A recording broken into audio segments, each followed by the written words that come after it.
Okay, so I was talking about how power customization works in the Freedom Force game. Obviously, you have to start by creating a custom character. I'm using the Shadow character as the base because Shadow doesn't actually show up in Freedom Force versus the Third Reich. Shadow is a character from the first Freedom Force game that just doesn't get used in the sequel at all. Anyways, so powers. Well, first off, look at stats. Having one for everything is a terrible idea and will basically get you killed. Seriously. Random mooks have a higher power level than that. Also, too expensive for multiplayer. If I remember right, the cap for that's actually like 6,000 points or something. Actually,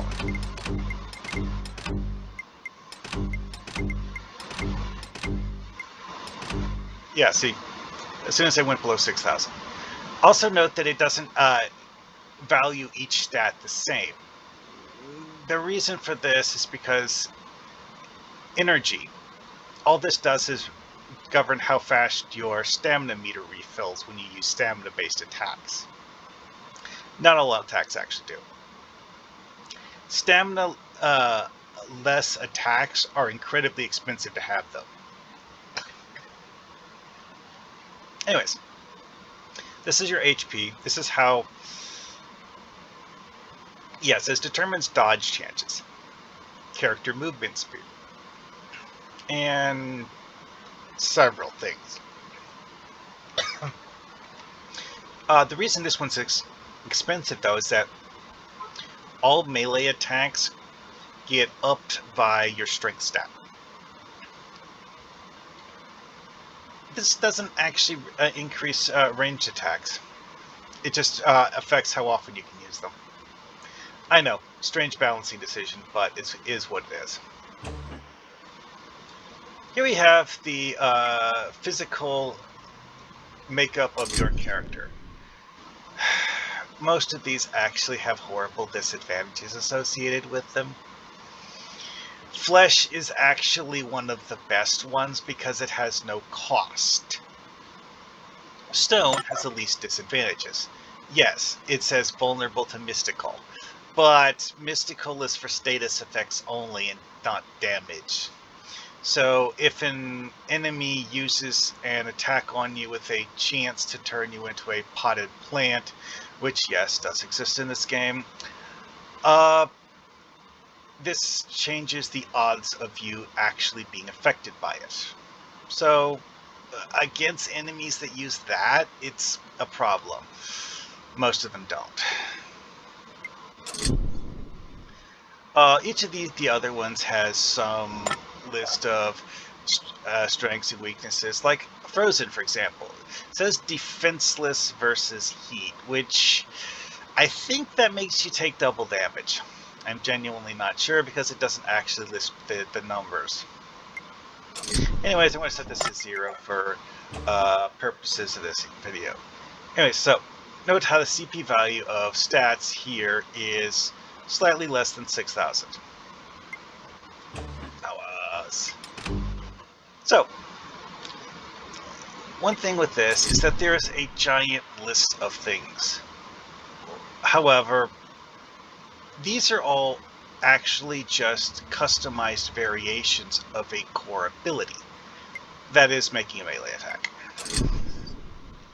Projectile attacks, beam attacks, cone attacks, area attacks, direct attacks, active offense, active defense, passive defense, and special. Remember the thing I said earlier about a power that turns you into a potted plant? That falls under special. Active defense is an ability that you have to manually use in order to increase your something. Usually it's just like defenses against certain elements. And then you have passive defenses, which it's always on and changes your base resistances. Alright, direct attacks.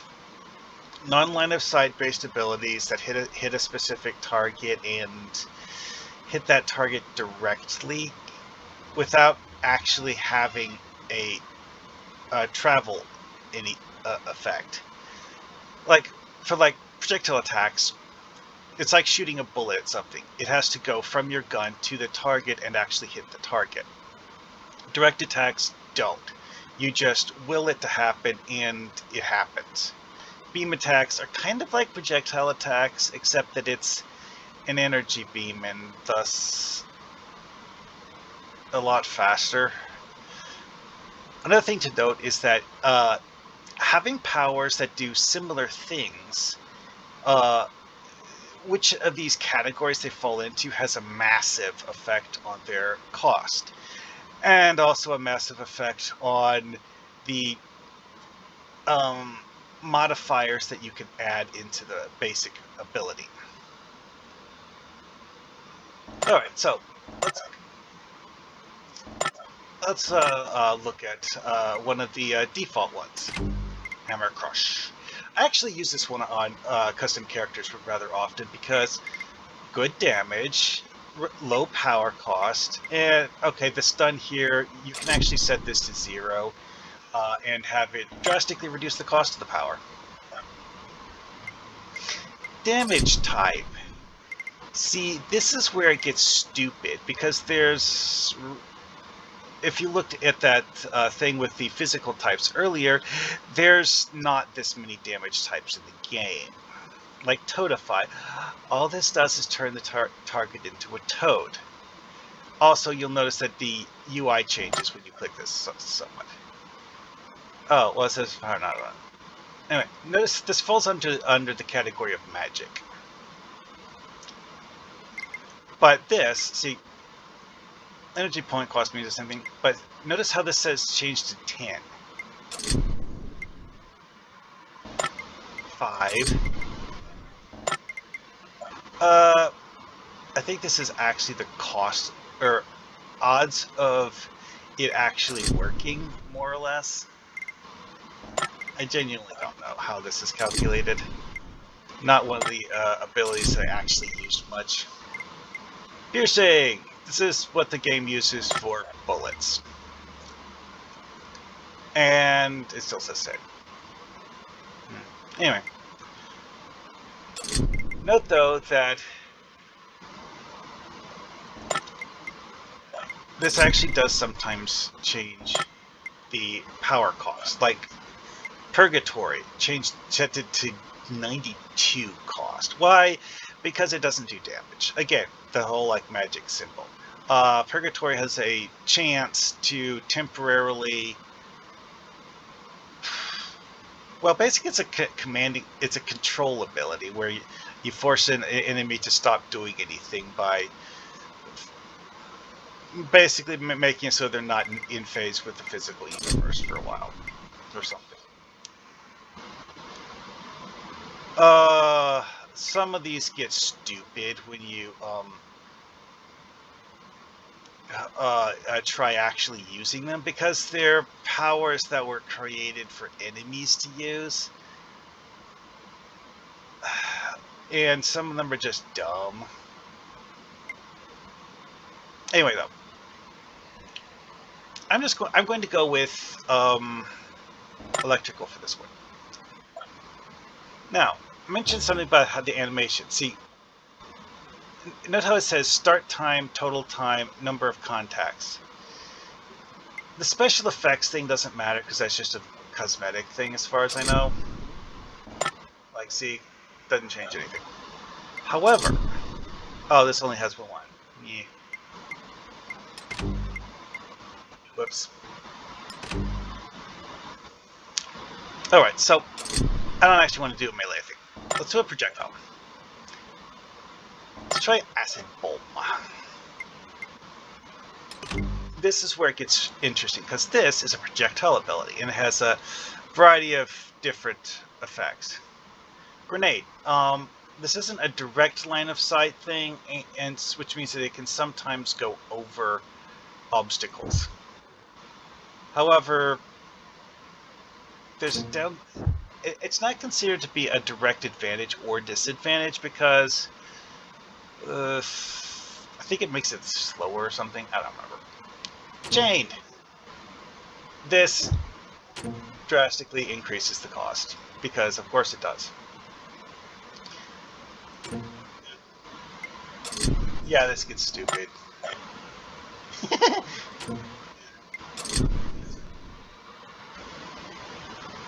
Oh, it can only have one of impact spawn or flight spawn. Aww. But notice how this actually cranked the cost of the power up to being above 9,000. This isn't even a high damage power.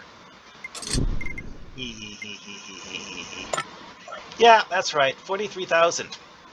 And when I maxed out the character stats, it was less than 10.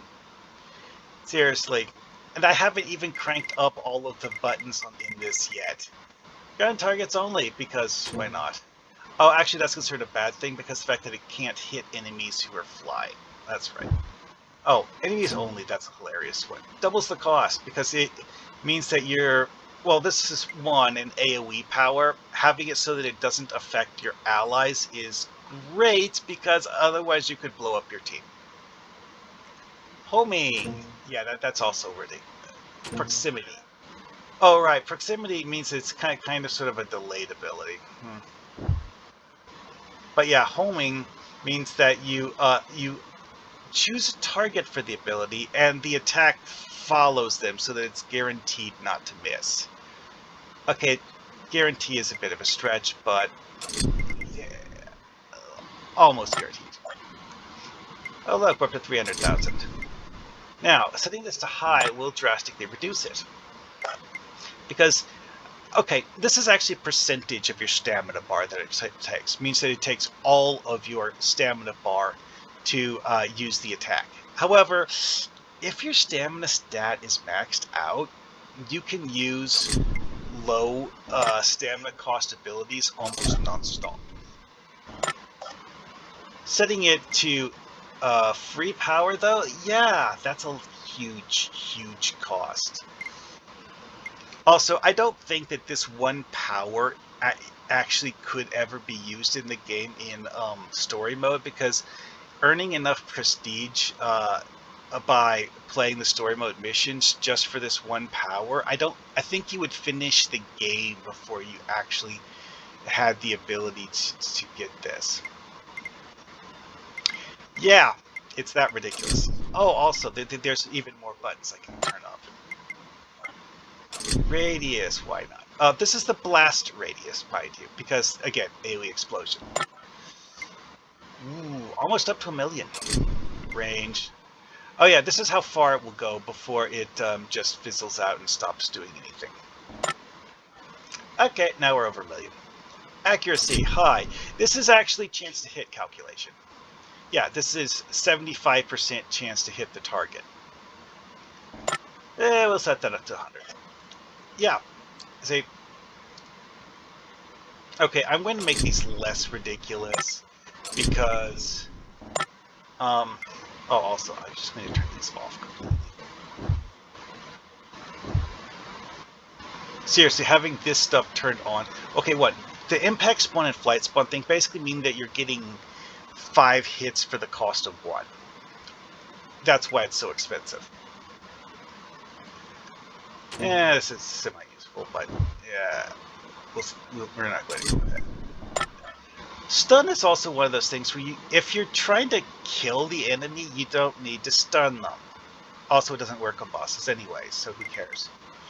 Velocity actually matters a lot because if it's a moving target and you're using a projectile attack, having a low velocity might mean that the enemy is not even in line of sight anymore. So high velocity is actually something you want. Radius. Again, blast area. Anyway, so animation. There are a long list of them. Note the power cost here, 5834. And of course the start time and total time and number of contacts. So currently on ranged 1. Let's try ranged 1 hovering. the start time is halved, and that reduces the total time, even though the actual like full well, the actual power animation itself is about the same. The start time delay is different, which means that the power suddenly becomes a heck of a lot more expensive. Almost double, honestly. Let's try range 2. That actually reduces it because the start time is slower. And again.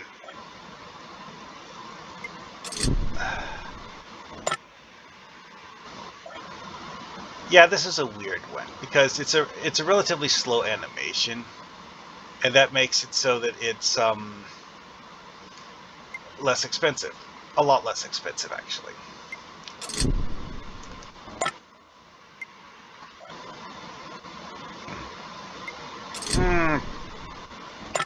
Anyway, though, yeah, this is and this whole logic of like this, that, the other thing, and the sheer number of checkboxes it has for power creation. Boy, I have not had time to fully plumb the depths of it because of the fact that there's a lot of depths to plumb. Like cone attacks, for example.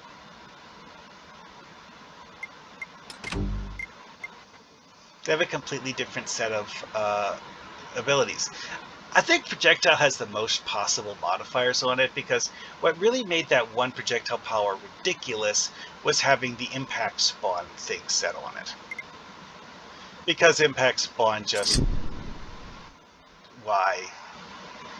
Okay, this is another one that's an interesting thing to pay attention to because the angle on a cone, it's like, is it a 45-degree angle? Is it a 90-degree angle? Is it more? Who knows?